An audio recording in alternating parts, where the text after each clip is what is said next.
हाँ जी, ठीक हो सारे। तो स्वागत है आप सभी का लाइफ एंड साइंस के अंदर। 9th क्लास हमारी चलने लग रही है।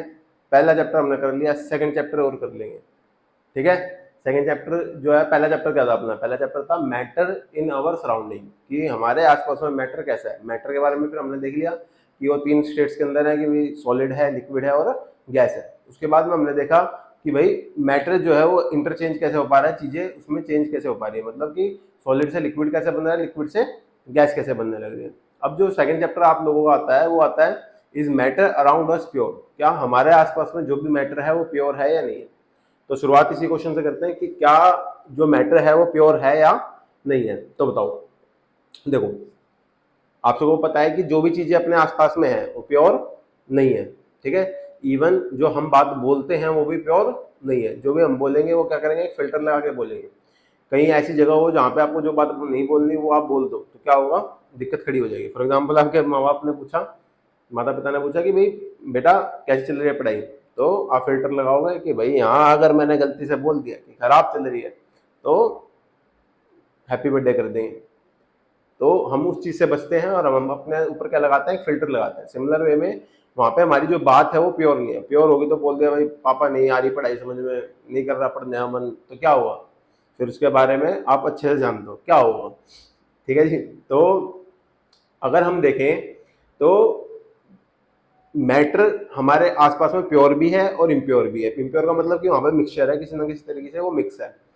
तो जो मिक्सचर है वो आपके अराउंड में बहुत सारी चीजें हैं। फॉर एग्जाम्पल, जैसे आप एक रोटी खाते हो, रोटी के अंदर आप देखते हो कि क्या क्या चीजें मिक्स है। उसके अंदर आटा मिक्स है, उसके अंदर नमक भी डाल देते हैं और उसके अंदर हम पानी डाल देते हैं।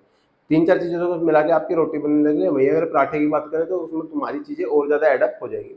तो कोई भी चीज जब हम देखते हैं तो हम देखते हैं कि वहां पे क्या है, एक चीजें क्या हो रही है, मिक्स होकर आने लग रही है। इवन जो हम पानी पीने लग रहे हैं वो भी क्या है, मिक्स है। ठीक है। वहां पे भी हम क्या कर रहे हैं, पानी के अंदर कुछ ना कुछ मिनरल्स वगैरह मिले हुए आने लग रहे हैं, जो कि हमारा मिक्सचर कहलाएगा। तो ये बात तो हमें समझ में आएगी, कुछ सारी चीजें मिक्सचर है, मैक्सिमम जो हम देखेंगे वो मिक्सचर है। तो प्योर कोई चीज है या नहीं है? बिल्कुल है प्योर। तो प्योर जैसे अगर हम लें, हमने पानी लिया, पानी अगर हम देखें तो उसके अंदर से अगर हम वो सारे मिनरल्स को निकाल लें तो जो पीछे पानी बचेगा उसको डिस्टिल वाटर कहेंगे और वो तुम्हारा क्या हुआ, प्योर होगा। ठीक है। तो प्योर भी चीजें हैं और इम्प्योर भी चीजें हैं। ऐसा नहीं है कि खाली इम्प्योर इम्प्योर है, मगर मैक्सिमम क्वांटिटी में जो जो आप चीजें देखोगे अपने आसपास में वो सारी सारी कैसी हैं, इम्प्योर है। ठीक है।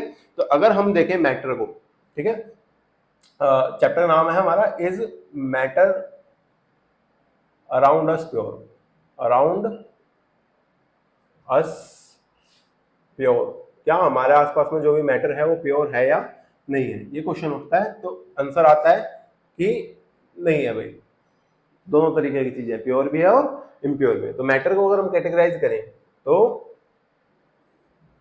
हम 2 कैटेगरी में डिवाइड कर सकते हैं। एक तो होता है प्योर और एक हो गया इम्प्योर। एक क्या हो गया, इम्प्योर। इम्प्योर को अगर हम कहें तो हम उसको किस में कर सकते हैं, मिक्सचर के रूप में भी कह सकते हैं। इम्प्योर का मतलब क्या है कि जहां पर दो से ज्यादा चीजें मिक्स हो रखी हो। तो प्योर का मतलब तो हो गया कि made up of one kind of substance and it is made up of 2 or more kind of substance. It is made up of 2 या 2 से और more than 2 kind of substance। ठीक है। तो उसको हम क्या कह देंगे, उसको हम कह देंगे कि भाई वो क्या है, मिक्सचर है। ठीक है। तो प्योर वो हुआ जो केवल एक तरीके की चीजों से मिलकर बना हुआ है। जो इम्प्योर है वो तुम्हारा मल्टीपल चीजों से मिलकर बना हुआ है। इम्प्योर के एग्जांपल मैंने कई सारे दे दिए, जैसे कि आप एयर भी ले लो। फॉर एग्जांपल, जो एयर है वो भी तुम्हारी कैसी है, इम्प्योर है। इसके बाद में अगर हम पानी देखें, पानी में भी क्या है, इम्प्योर में आ सकता है पानी, क्योंकि पानी के अंदर मिनरल्स वगैरह होते हैं। ठीक है। ऐसे ही अगर आप देखो तो आपकी जो रोटी हमने ली, रोटी भी तुम्हारी इम्प्योर के अंदर आ जाएगी, क्योंकि वहां पे भी मिक्सचर है। ठीक है। अब सुनने में बड़ा अजीब लग रहा है कि इम्प्योर है। इम्प्योर का मतलब क्या हुआ कि बस वो चीजें मिक्स है, ना कि पूरी तरीके से इम्प्योर चीजें हम कह रहे हैं कि भाई इम्प्योर का मतलब हम जनरली हमारे माइंड में बैठा हुआ है कि क्या है, कि गंदी चीजें। नहीं, गंदी नहीं है वो चीजें, क्या है, मिक्सचर है। ठीक है। अगर हम देखो इम्प्योर के बारे में, जो मिक्सचर के बारे में, उसके बारे में नेक्स्ट सेपरेट लेक्चर के अंदर हम बात करेंगे। अभी खाली हम प्योर के बारे में बात करते हैं। प्योर को अगर हम देखें तो प्योर को हम दो कैटेगरीज के अंदर डिवाइड कर सकते हैं। एक होता है एलिमेंट, एक क्या है एलिमेंट्स है, दूसरे क्या है कंपाउंड है, दूसरे क्या है कंपाउंड है। एलिमेंट और कंपाउंड को समझने के लिए हमें थोड़ा सा पीछे जाना पड़ेगा, हमें समझना पड़ेगा कि एलिमेंट होता क्या है और कंपाउंड क्या होता है। अगर उस चीज को अगर हम प्रॉपर समझ जाए तो हमें चीजें समझ में आ जाएंगी। तो उसके लिए इसको नोट कर लो, ठीक है। मैं थोड़ा हट जाऊं, फ्रेम में आ गया, पॉज कर लेना, नोट कर लेना, ठीक है जी। तो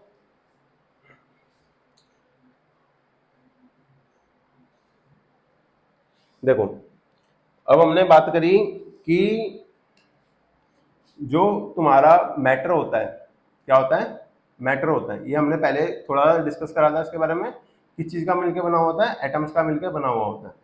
एटम्स जो है वो दो तरीके से रह सकते थे नेचर के अंदर। एक तो था कि भाई वो फ्री स्टेट के अंदर है। फ्री स्टेट का मतलब क्या होता है जी, कि वो किसी से कंबाइन नहीं कर रहे, या हो सकता था कि वो कंबाइंड स्टेट के अंदर है। कंबाइंड का मतलब क्या होता है कि वो कंबाइन कर रहे हैं, कंबाइन मतलब जुड़ रहे हैं एक दूसरे से। तो जुड़ के वो क्या बनाते हैं, मॉलिक्यूल बनाते हैं। क्या बना देते हैं भाई, मॉलिक्यूल बना देते हैं। मॉलिक्यूल जो है वो तुम्हारा दो तरीके से बन सकता था, हो सकता था। मॉलिक्यूल का मतलब क्या हुआ, कॉम्बिनेशन ऑफ टू और मोर एटम्स। दो या दो से ज्यादा एटम्स अगर कंबाइन करके तो तुम्हारा क्या बनेगा, मॉलिक्यूल बनेगा। मॉलिक्यूल में अगर हम देखें, अब मॉलिक्यूल के अंदर दो तरीके के मॉलिक्यूल बन सकते थे। हो सकता था कि सेम टाइप के एटम्स मिल जाए, सेम टाइप एटम्स मिल जाए, या फिर हो सकता था डिफरेंट टाइप के एटम्स मिल जाए, डिफरेंट टाइप के एटम मिल जाए। सेम टाइप के एटम मिलेंगे तो क्या बनेगा, हमारा एलिमेंट बनेगा। और अगर डिफरेंट टाइप के मिले तो क्या बनेगा, कंपाउंड बनेगा, कंपाउंड बनकर तैयार होगा। तो अगर एलिमेंट के बारे में हम बोले तो एलिमेंट क्या है, combination of one kind of atoms, या फिर atoms and molecules of same kind of atoms is known as elements, ठीक है। बेसिकली जो तुम्हारे फ्री स्टेट वाले हैं वो भी तुम्हारे क्या होंगे, एलिमेंट्स होंगे। तो हो सकता है कि ऐसे एटम जो अकेले रह रहे हैं या फिर कंबाइन कर रहे हैं अपने जैसों के साथ में ही, उसको हम क्या कहेंगे, एलिमेंट कहेंगे। ये दोनों चीजें किसमें आ गई, ये दोनों चीजें आ गई एलिमेंट्स में। और कंपाउंड में तुम्हारा क्या आएगा, कंपाउंड में तुम्हारे जहां पे दो से ज्यादा चीजें कंबाइन करने लग गई। अब देखो खाली जो फ्री स्टेट वाले हैं उनका एग्जाम्पल हो जाता है नोबल गैसेज। कौन होता है, नोबल गैसेज। जबकि जो सेम टाइप वाले हैं जब वो कंबाइन करने लग रहे हैं तो उसका एग्जाम्पल हमारा क्या बनेगा, जब मान लो H और H ने कंबाइन कर लिया, क्या बना दिया, H2 बना दिया। ये तुम्हारा क्या हो गया, एक एलिमेंट हो गया। कंपाउंड में अगर मान लो H और O कंबाइन कर गए तो क्या बन गया, H2O बन गया। क्या बना भाई, H2। तो ये तो हमारा एक तरीके का कंपाउंड बनकर तैयार हो गया। तो यहाँ पे हमें क्या समझ में आया, यहाँ पे हमें समझ में आया कि एलिमेंट कौन होता है। एलिमेंट वो होता है जो जहाँ पे चीजें एक ही टाइप के एलिमेंट्स, मतलब एक ही टाइप के एटम्स हो, वो तुम्हारा क्या बनेगा, एलिमेंट बनेगा। अब एक टाइप के एटम्स है वो या तो फ्री रहेंगे या फिर कंबाइन कर जाएंगे आपस में, तो वो तुम्हारे एलिमेंट्स होंगे। कंपाउंड, कंपाउंड में जहाँ पे डिफरेंट टाइप के एटम्स कंबाइन करने लग रहे हैं वो तुम्हारा क्या है, कंपाउंड है, ठीक है। ये बात समझ में आ गई। तो यहाँ पे हमने वही चीजें बात करी भाई कि भी एटम्स जो तुम्हारा एलिमेंट और कंपाउंड में क्या क्या डिफरेंसेस होंगे, ठीक है। तो कंपाउंड के बारे में हमें एक चीज समझ में आती है कि यहाँ पे जो भी एटम्स कंबाइन करेंगे वो एक फिक्स रेशियो में कंबाइन करेंगे। हमेशा जब भी पानी बनेगा तो क्या बनेगा, दो H लगेंगे और एक O लगेगा, तब जाके तुम्हारा पानी बन पाएगा, अदरवाइज पानी नहीं बन पाएगा, ठीक है। ये बात समझ में आ गई, ठीक है जी, इसको नोट कर लेना। इसके बाद में हमारे पास में आता है भाई कि जो भी तुम्हारे एटम्स हैं, क्या है जी, अब हमने बात करी कि एलिमेंट है। अब एलिमेंट को अगर हम कैटेगराइज करना चाहें, क्योंकि एलिमेंट क्या नेचर के अंदर पाए जा रहे हैं, तो तीन तरीके के एलिमेंट्स हमें मेनली दिखाई देते हैं। तीन तरीके के एटम्स हमें मेन दिखाई देते हैं। एक तो हो गया मेटल्स, एक हो गए नॉन मेटल्स, और एक हो गया मेटलॉइड। एक क्या हो गए, मेटलॉइड। मेटलॉइड को जी हम क्या कहते हैं, मेटलॉइड को हम कहते हैं सेमीकंडक्टर। क्या कहते हैं, सेमी कंडक्टर भी बोल दिया जाता है इनको, ठीक है। क्या क्या होता है इसके बारे में समझते हैं। मेटल के बारे में आप जानते हो, मेटल कौन है भाई, मेटल आप देखोगे नेचर के अंदर आपको जो भी चीज थोड़ी हार्ड मिलने लग रही है, जो थोड़ी आवाज करने लग रही है, जिनकी हम तारे बना सकते हैं, सारी चीजें क्या होंगी, मेटल होंगी। उसका जस्ट अपोजिट क्या होगा, नॉन मेटल होगा। मेटल जो है, मेटल के अपोजिट में ही क्या होगा, नॉन मेटल होगा। तो जैसे मेटल की अगर हम प्रॉपर्टीज लिखना चाहें, सबसे पहली प्रॉपर्टी, मैक्सिमम कैसे होंगे, सॉलिड स्टेट के अंदर होंगे। कैसे होंगे, सॉलिड स्टेट के अंदर होंगे। इसमें एक एक्सेप्शन आ जाता है, एक्सेप्शन है, कौन है भाई वो एक्सेप्शन बंदा, वो है तुम्हारा मरकरी। कौन है, मरकरी। मरकरी कैसा है, जो कि तुम्हारा कैसी स्टेट में पाया जाता है, लिक्विड स्टेट में पाया जाता है। बाकी ज्यादातर सारे कैसे हैं, सॉलिड है। सेकंड जो इसका वो होगी प्रॉपर्टी होगी, वो तुम्हारी होगी कंडक्टर है ये। क्या भाई, कंडक्टर है हीट एंड इलेक्ट्रिसिटी का, हीट एंड इलेक्ट्रिसिटी का। ठीक है। अगली जो प्रॉपर्टी की अगर हम बात करें, मेटल की अगली प्रॉपर्टी क्या हो सकती है कि सोनरस है। कैसा है भाई, सोनरस। सोनरस का मतलब क्या होता है कि आवाज प्रोड्यूस कर रहा है, साउंड प्रोड्यूस कर रहा है, साउंड बनाने लग रहा है। इसके बाद में हम बात करें तो क्या है, डक्टाइल है, डक्टाइल है और मेलिएबल है। मेलिएबल है, डक्टाइल का मतलब होता है थिन वायर्स बनाना, और मेलिएबल का मतलब होता है थिन शीट्स बनाना। आप सभी ने काजू की बर्फी खाई होगी, काजू की बर्फी के ऊपर आप देखते हो कि सिल्वर की एक बड़ी पतली सी लेयर लगी हुई होती है। जो पतली सी लेयर है वो किस कारण से बन पा रही है, क्योंकि वो सिल्वर है। सिल्वर क्या ऊपर है, बहुत ही ज्यादा, हम उसकी थिन शीट्स बना पा रहे हैं, उसी कारण से वो कौन सी कैटेगरी में आ जाएगा, मेटल की कैटेगरी में आ जाएगा, और वो उसी कारण से उस काजू की बर्फी पर फिल्म चढ़ पा रही है। ठीक है। सेकंड, अभी नॉन मेटल है, नॉन मेटल में इसका सारा अपोजिट हो जाएगा।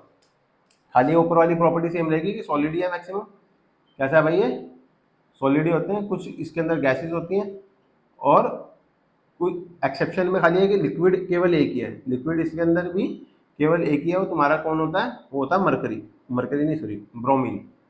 कौन है भाई, ब्रोमीन है। बाकी सारी प्रॉपर्टी वो है, कंडक्टर भी नहीं है, सोनरस भी नहीं है, डक्टाइल भी नहीं है, और मेलिएबल भी नहीं है। ये सारे नॉन मेटल हो गए। अब लास्ट में हम बात करते हैं मेटलॉइड की। मेटलॉइड का मतलब क्या हुआ, सेमीकंडक्टर। सेमीकंडक्टर मतलब जिसकी प्रॉपर्टी मेटल और नॉन मेटल दोनों से मैच खाती हो, उनकी प्रॉपर्टी उसके बीच की हो गई। Intermediate property between metals and non metal is known as metalloid. इसको हम सेमीकंडक्टर भी कह देते हैं। इसके अंदर आपके दो तीन तरह की चीज आती है, सिलिकॉन आता है, बोरोन आता है, और जर्मेनियम वगैरह आता है। ठीक है। सिलिकॉन के नाम से अगर हम देखें, अमेरिका के अंदर एक चीज है सिलिकॉन वैली। क्या नाम है जी, Silicon Valley. Silicon Valley America के अंदर सिचुएटेड एक जगह है, जहां पर तुम्हारी जितनी भी आईटी कंपनियां बड़ी से बड़ी, एप्पल, माइक्रोसॉफ्ट, गूगल, गागल, सब यहीं पे है। ठीक है। अब इसका नाम ही उन्होंने सिलिकॉन के ऊपर रख दिया। That means silicon plays a huge role in the IT industry. ये बहुत ज्यादा ह्यूज रोल अदा करता है। ये तुम्हारा क्या करता है, जितनी भी तुम्हारी चिप्स वगैरह बनती हैं, जितने भी तुम्हारे वो क्या नाम है, प्लेट्स वगैरह बनते हैं, आपके फोन की मदरबोर्ड वगैरह बनते हैं, सारी चीजें किससे मिलकर बनती है, सिलिकॉन से बनती है। अगर ये चीज ना हो तो हमारे जितने भी हम टैब चला रहे हैं, जिसपे आप हमें देखने लग रहे फोन को, वो सारी चीजें भी काम नहीं कर पाएंगी। ठीक है। तो अभी तक हमने क्या क्या देखा, अभी तक हमने देखा कि भाई एलिमेंट और कंपाउंड में क्या डिफरेंस होता है। कंपाउंड जो है तुम्हारा दो या दो से ज्यादा आइटम्स, अलग अलग तरीके के आइटम से मिलकर बन रहा है, जबकि एलिमेंट जो है तुम्हारा कैसे बन रहा है, एक ही टाइप के आइटम से मिलकर बनने लग रहा है। एलिमेंट में हमने देखा मेटल होता है, नॉन मेटल होता है, मेटलॉइड होते हैं। अब यहाँ पे अगर हम देखें तो जो मैक्सिमम आइटम्स हैं, मैक्सिमम टाइप के एलिमेंट्स हैं, सबके सब ज्यादातर सॉलिड होते हैं। केवल 11 गैसेज हैं और 2 लिक्विड है। लिक्विड आपके सामने लिख दिया, एक तो मरकरी है, दूसरा कौन है, तुम्हारा ब्रोमीन। ठीक है। तो ये सारे तुम्हारे एलिमेंट्स के बारे में बात होगी। तो यहाँ पे तक हमने किसके बारे में बात कर ली, प्योर सब्सटेंस के बारे में बात कर ली। नेक्स्ट क्लास के अंदर हम बात करेंगे कि भाई तुम्हारे मिक्सचर कैसे कैसे होते हैं और क्या क्या उनके अंदर होता है। ठीक है जी। तो मिलते हैं नेक्स्ट वीडियो में। धन्यवाद।